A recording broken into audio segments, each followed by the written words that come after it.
Hey y'all, welcome back to Shady Conversations, where we speak the truths most women keep tucked away. I'm your host, the legacy curator, Shayna Mowat. Whether it's your first time tuning in or you've been riding with me since the beginning, this platform is all about shamelessly amplifying the unspoken truths of womanhood, and today's episode is another step on that journey. Let's get into it. This episode almost didn't happen today, but then I really felt like I owed it to myself to just keep going. So this past weekend was the award ceremony for my brokerages, First Step Financial Services and Exit Deluxe Realty. They decided to do a collaboration. I went in there with zero expectation of winning any awards. And some of y'all may have seen it on my Instagram. I made a reel. I was in Uggs and a dress. I really thought that I was going to be there getting a bunch of content to post on the pages because I also manage my brokerages social media pages. And to my surprise, they called me on the stage not once, not twice, but 3 times to accept an award. On the real estate side, I won the $1 million award. I won top recruiter. And for the mortgage side, I won team player. I felt like last year was a really bad year for me in real estate. I really did not think that I was going to win anything. I was just there to support. But it really warmed my heart that I was getting recognition in a year that I was just so disappointed in myself. I think that's just a testament to me being super hard on myself all the time. Sometimes I don't see in me what other people see in me. And this week especially, it really sat in. After I won all those awards, imposter syndrome really hit me hard. For those of you who don't know what imposter syndrome is, it's an internal emotional experience of self-doubt and fear of being exposed as a fraud despite evidence of success and high competence. So my weeks actually started off on a high. After the awards ceremony, I was just super motivated to just be the person that people saw, even if I couldn't see it for myself. But come Wednesday, I fell into a funk. I didn't even get out of bed. I I was just there. I was just here. I felt like I was just existing. And I even said that to my man, and he gave me a whole speech about how I motivate him to keep going because I'm doing all the things. Even when he doesn't feel like it, he's like, I don't even understand how it's like every day you're doing something for your business. Every day you're making phone calls. Every day you're out there. You're pushing for your business. You're marketing. You're doing all the things. He was like, and I really appreciated that. But in the moment, I just couldn't feel it. And he told me, he was like, just take the day. So I did. I allowed myself one day to be in this funk that I'm in, but I promised myself that I wouldn't let it continue into the next day or the day after. The feeling didn't subside. I did get up on Thursday to go, pick up my stuff, my marketing materials, and just prepare for this event that I'm vending on Saturday. But y'all, it's really hard to pull yourself out of it, an imposter syndrome. What's the word? I don't want to say funk, but it is a funk. But phase. When it hits you hard. And you really just feel like you're existing despite what everybody sees in you. And it's crazy because you want so badly to just see it for yourself, but you just can't. Okay, so I had a dream. I'm always dreaming. So me and my family I don't really know where we were. The whole dream took place in the car. It was we were parked in a shopping center, but we were in the car.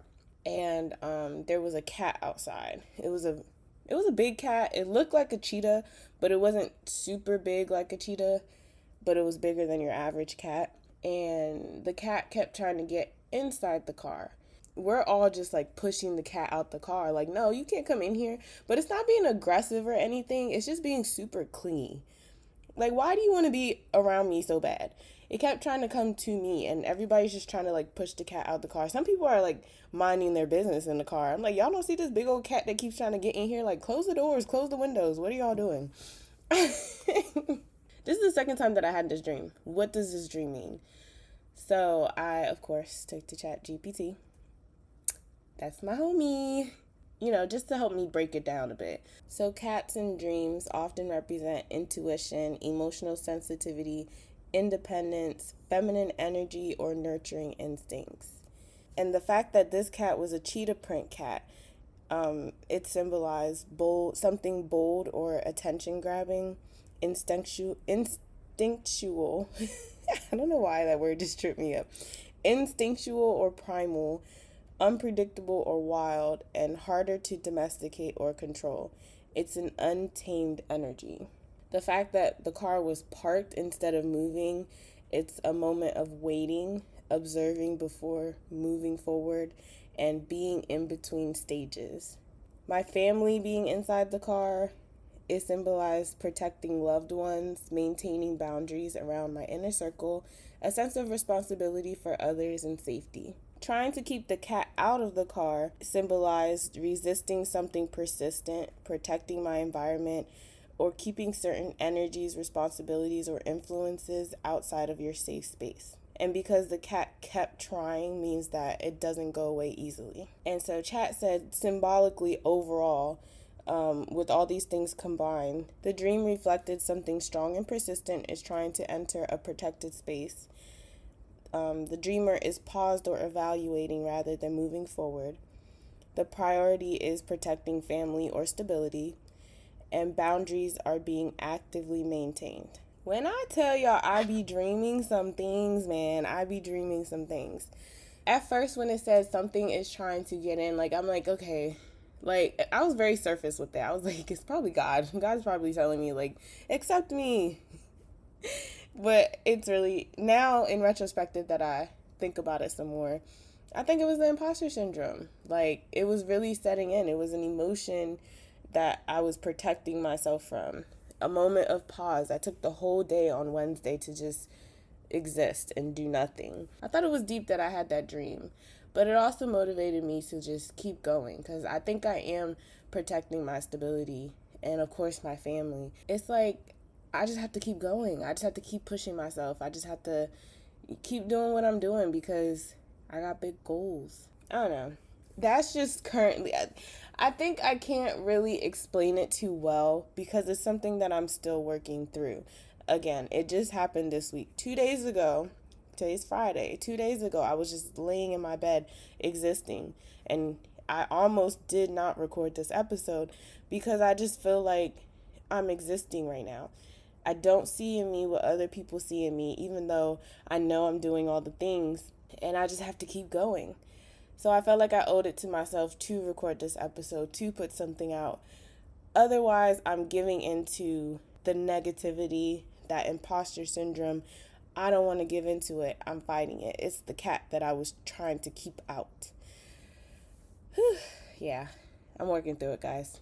This week has been a month in my brain. It's been a long week up here. So today, after I record and edit this episode, I'm just going to take some time to clean house, get my living space together. The kids have been playing all week and the toys are everywhere. I'm going to clean the living room. I'm going to clean the floors. I'm going to clean the bathroom. I'm just going to declutter my home. I think decluttering my home is the best way for me to declutter my mental. And I can just focus on standing firm in who I am and knowing that I'm that girl and I can continue to push through, and I'll be ready for the weekend when I'm out vending this event. Even though imposter syndrome has hit me so hard this week, I know who I am. I know what I'm doing. I know where I want to go. I can't say I know where I'm going because that's the faith that I have in God. He's pulling me in the direction. I see the plan. I see the vision. I don't know the plan. So I'm just going to keep moving. And I think if you ever find yourself in this kind of funk that I was in this week, you should just do the same. Take a day. I always say, whenever I get emotional about something, I'd be like, all right, girl, you got 30 minutes. You know that real, you only have 30 minutes. You really do. If you have to cry it out, whatever you got to do. My 30 minutes was a day, but that's okay. I took the day to just exist.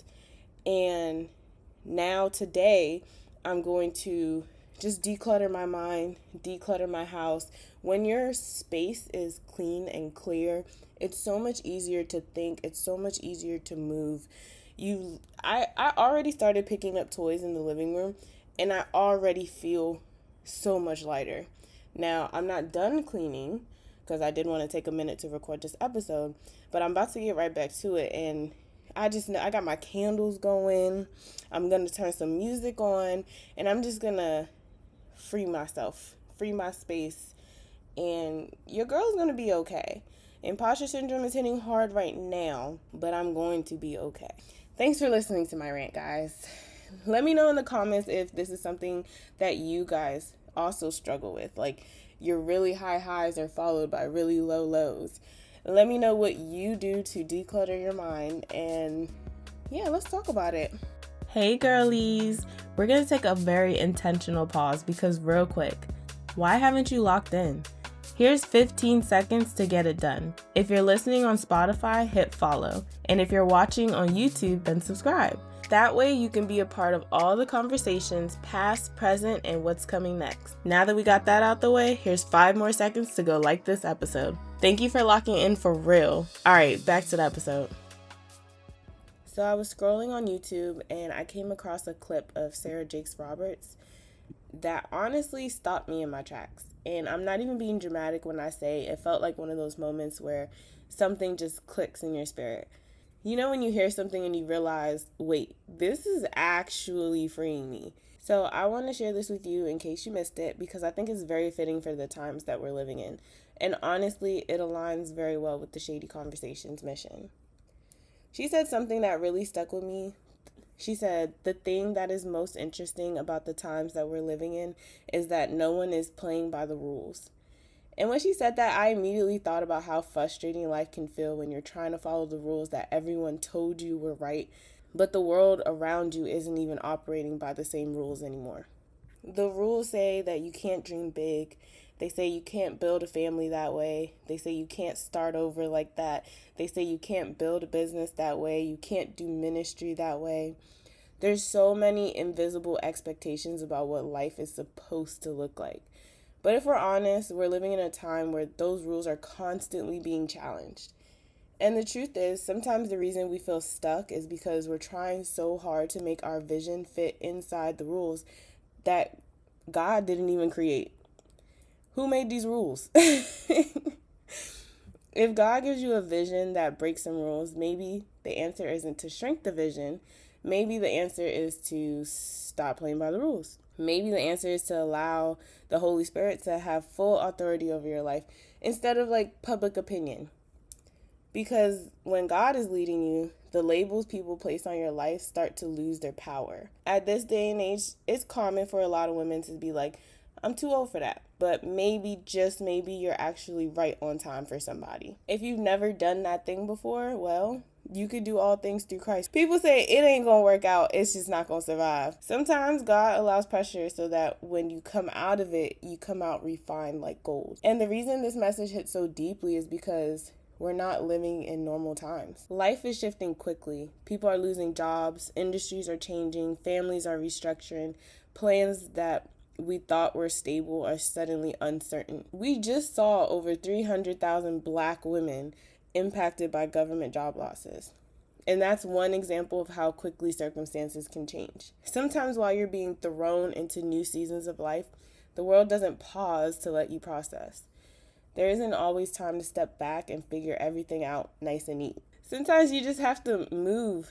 Just move in faith while things are still unfolding. And when I thought about that, I really realized something powerful. Jesus didn't live his life by human rules. He didn't move based on what was socially acceptable. He didn't heal people that people expected him to heal. He didn't sit with who people expected him to sit with. And he didn't respond the way like religious leaders thought he should respond. He was just led by the Spirit.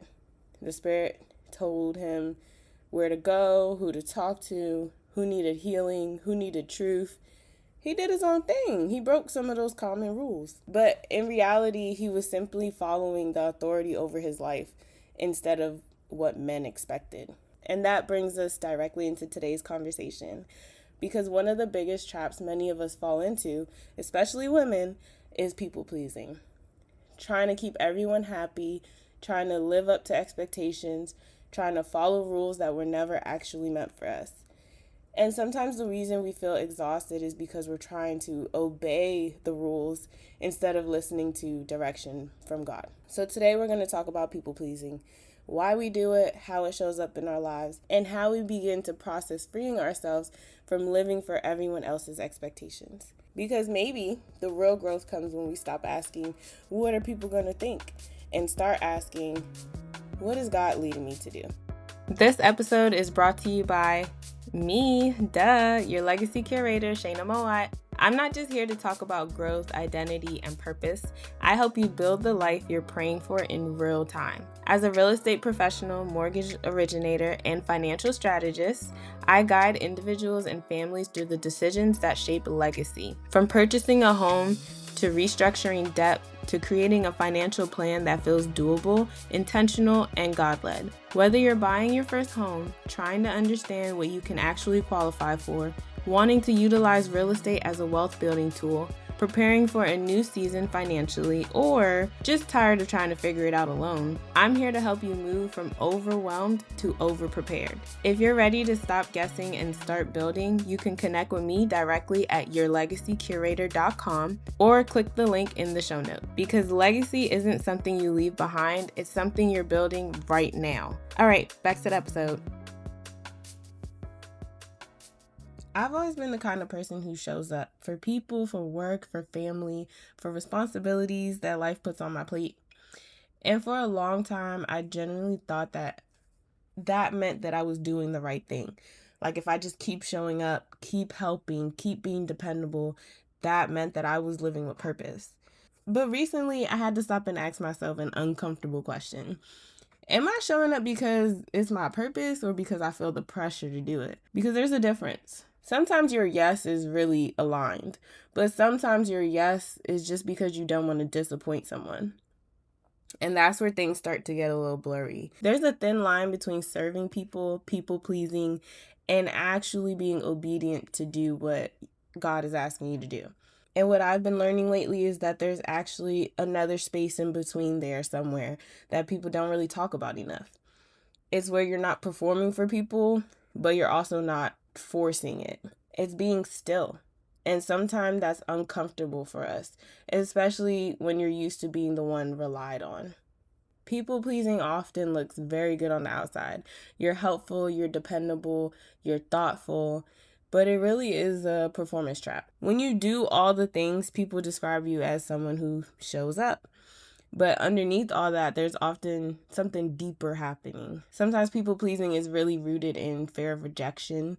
Sometimes it's wanting to feel needed. And sometimes it's avoiding conflict. And sometimes it's imposter syndrome. Because if you're like me, struggling with imposter syndrome, there's that little voice in your head that keeps saying, who do you think you are? You're not really qualified for this. Eventually, people are going to realize you don't know what you're doing. So then what do? We tend to overcompensate. We say yes to everything. We overperform. We prove ourselves over and over and over and over again. Not because it's required, but because we're trying to convince ourselves that we deserve to be in the room. Which you do. I deserve to be in the room. I am the room.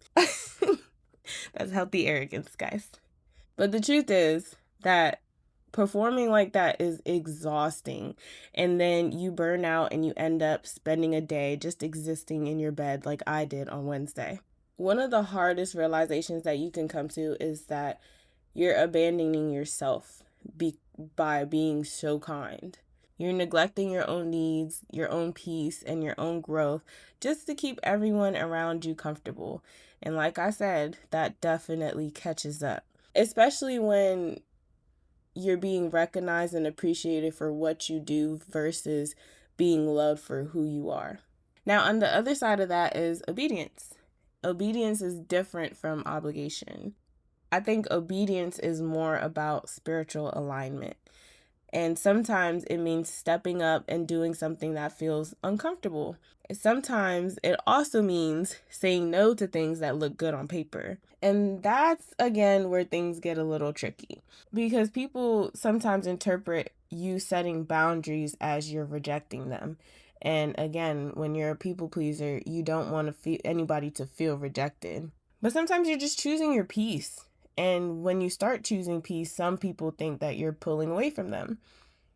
You stop overextending yourself, and then people think that you've changed. But the truth is, you're just learning how to move with discernment instead of pressure. It's not about proving yourself to people anymore. It's about trusting that not every opportunity or invite or expectation is meant for you.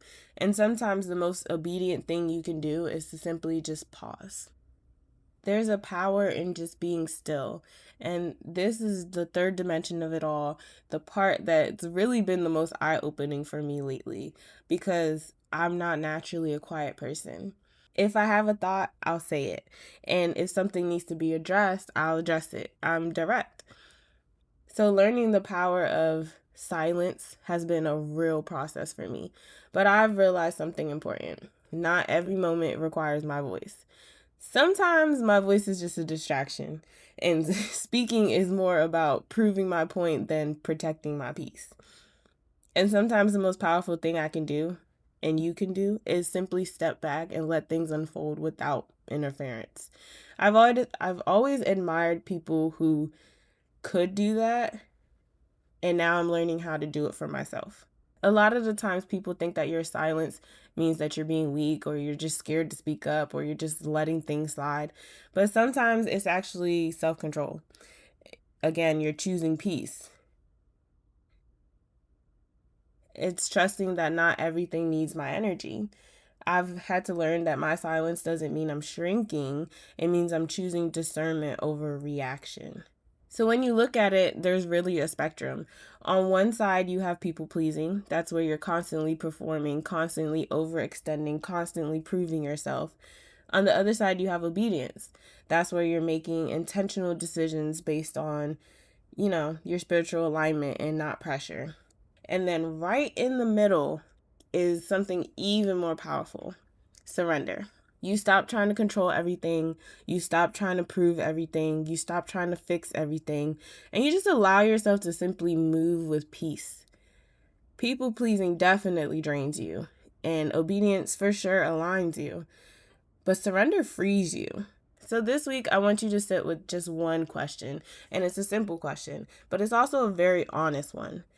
What am I saying yes to that I was never actually assigned to carry?